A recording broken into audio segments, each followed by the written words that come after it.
nous auditionnions la semaine dernière M. Moscovici, Premier président de la Cour des comptes, qui faisait état du chaos budgétaire dans lequel nous plongeait la Macronie et qui présentait le rapport de la Cour. Et on était un certain nombre à convenir de la nécessité de trouver des recettes supplémentaires.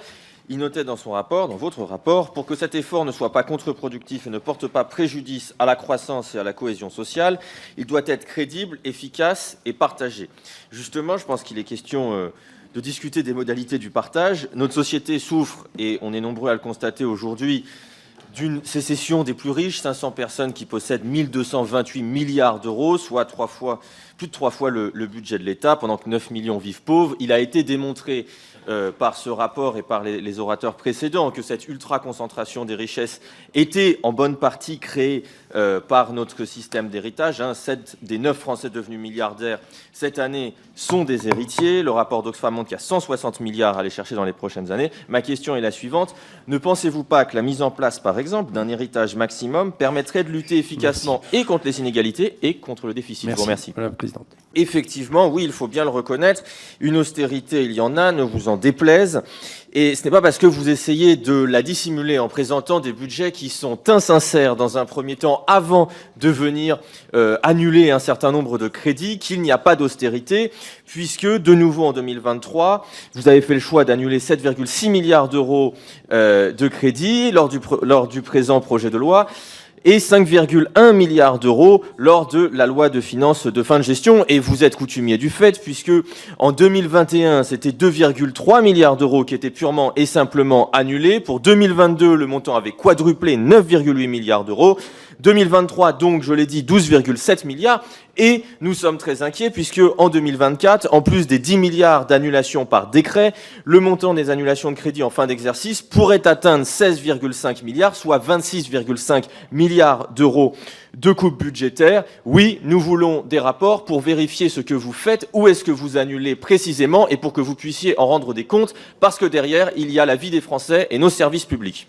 Il s'agit d'une demande de rapport sur l'efficacité des mesures d'aide publique aux entreprises privées qui passent dans la norme fiscale. C'est le cas sur l'année 2023, qui marque la fin du CICE et désormais l'entrée dans la norme fiscale avec des baisses pérennes de cotisations.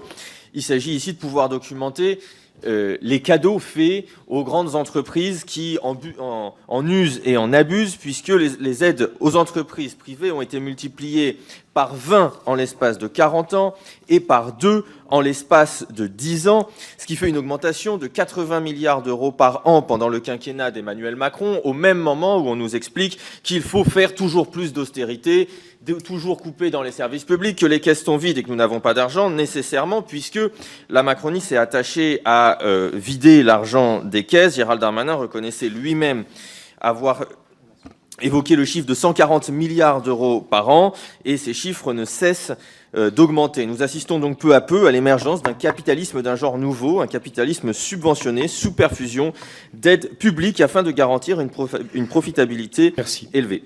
Une demande de rapport sur les questions de transfert de TVA, c'est un point sur lequel on veut pouvoir attirer l'attention et insister, parce que c'est l'un des enjeux particulièrement scandaleux de la gestion budgétaire de la Macronie. En effet, les transferts de TVA passent leur temps à augmenter. Pourquoi ils augmentent? Parce que on vient remplacer ce qui était habituellement pris soit en cotisation sociale, soit en impôt par de la TVA, c'est-à-dire ce que l'on faisait payer aux plus riches de ce pays ou aux employeurs, on le fait désormais payer à la consommation populaire.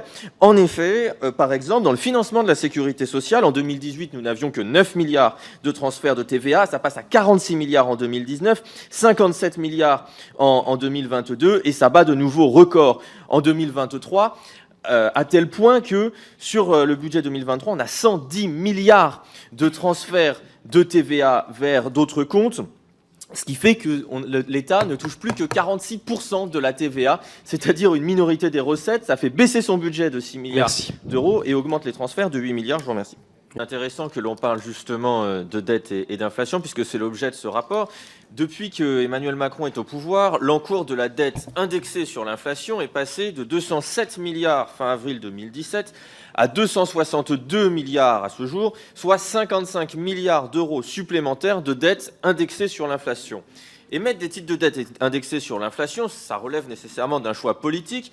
Et le fait de les indexer sur l'inflation européenne est un choix encore plus difficilement compréhensible, puisque, par exemple, en avril 2023, l'inflation atteignait 5,9% en France et 7% pour la zone euro. Résultat, on a 11,5% des dettes qui sont indexées sur l'inflation, et parmi ce montant, il y en a 31% qui sont indexés sur l'inflation française et 69% au total sur l'inflation européenne. Tout ça coûte extrêmement cher, puisque en 2021, la charge de l'intérêt de la dette s'est accrue de 5 milliards, 2022 15 milliards et 2023 de nouveau 5 milliards. Nous demandons donc la publication d'un rapport sur l'évolution de la dette française au regard de ces montants empruntés. Je vous remercie. Merci.